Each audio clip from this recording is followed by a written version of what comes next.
इंदिरा एकादशी व्रत कथा। धर्मराज युधिष्ठिर कहने लगे कि हे भगवान, आश्विन कृष्ण एकादशी का क्या नाम है, इसकी विधि तथा फल क्या है, सो कृपा करके आप कहिए। भगवान श्री कृष्ण कहने लगे, इस एकादशी का नाम इंद्री एकादशी है। यह एकादशी पापों को नष्ट करने वाली तथा पितरों को अधोगति से मुक्त देने वाली होती है। हे राजन, ध्यान पूर्वक इसकी कथा सुनो। इसके सुनने मात्र से ही वायपेय यज्ञ का फल मिलता है।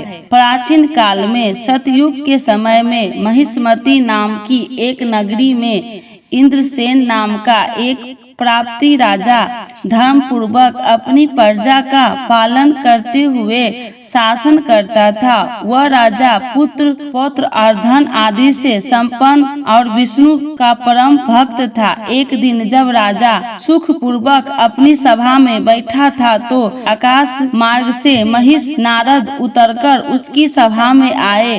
राजा उन्हें देखते ही हाथ जोड़कर खड़ा हो गए और विधि पूर्वक आसन व सुख से बैठकर मुनि ने राजा से पूछा कि हे राजन, आपके सातों अंग कुशल पूर्वक तो हैं, तुम्हारी बुद्धि धर्म और तुम्हारा मन विष्णु भक्ति में तो रहता है। देवर्षि नारद की ऐसी बातें सुनकर राजा ने कहा, हे महर्षि, आप कृपा से मेरे राज्य में सब कुशल है तथा मेरे यहाँ यज्ञ कमादिक सुकृत हो रहे हैं। आप कृपा करके अपने आगमन का कारण कहिए। तब ऋषि कहने लगे कि हे राजन, आप आश्चर्य देने वाले मेरे वचनों को सुनो। मैं एक समय ब्रह्मलोक से यमलोक को गया। वहाँ श्रद्धा पूर्वक यमराज से पूजित होकर मैंने धर्मशिला और सत्यवान धर्मराज की प्रशंसा की। उसी यमराज की सभा में महान ज्ञानी और धर्मात्मा तुम्हारे पिता को एकादशी का व्रत भंग होने के कारण देखा। उन्होंने संदेशा दिया, सो मैं तुम्हें कहता हूँ। उन्होंने कहा कि पूर्व जन्म में कोई विधन हो जाने के कारण यमराज के निकट रह रहा हूँ। सो हे पुत्र, यदि तुम आश्विन कृष्ण इंद्री एकादशी का व्रत मेरे निर्मित करो तो मुझे स्वर्ग की प्राप्ति हो सकती है। इतना सुनकर राजा कहने लगे कि हे महर्षि, आप इस व्रत की विधि मुझसे कहिए। नारद जी कहने लगे, आश्विन माह की कृष्ण पक्ष की 10वीं के दिन प्रातः काल श्रद्धा पूर्वक स्नान आदि से निवृत्त होकर पुनः दोपहर को नदी आदि में जाकर स्नान करे। फिर श्रद्धा पूर्वक पितरों का श्राद्ध करे और एक बार भोजन करे। प्रातः काल होने पर एकादशी के दिन दत्तमन आदि करके स्नान करे। फिर व्रत के नियमों को भक्ति पूर्वक ग्रहण करता हुआ प्रतिज्ञा करे कि मैं आज संपूर्ण भोगों को त्याग कर निराहार एकादशी का व्रत करूंगा। हे अच्युत, हे पुंडरीकच्छ, मैं आपकी शरण में हूँ, आप मेरी रक्षा कीजिए।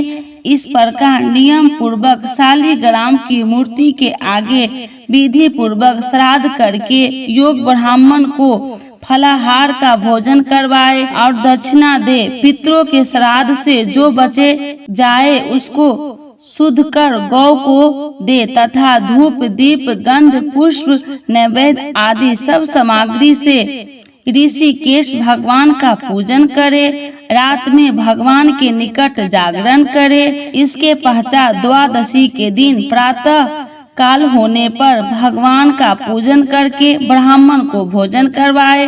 भाई बंधुओं स्त्री और पुत्र सहित आप भी मौन होकर भोजन करे। नारद जी कहने लगे कि हे राजन, इस विधि से यदि तुम आलस्य रहित होकर इस एकादशी का व्रत करोगे तो तुम्हारे पिता अवश्य ही स्वर्ग लोक को जाएंगे। इतना कहकर नारद जी अंतर्ध्यान हो गए। नारद जी के कथा अनुसार राजा द्वारा अपने बंधुओं तथा दासों को सहित व्रत करने से आकाश से पुष्प वर्षा हुई और उस राजा का पिता गरुड़ पर चढ़कर विष्णु लोक गया।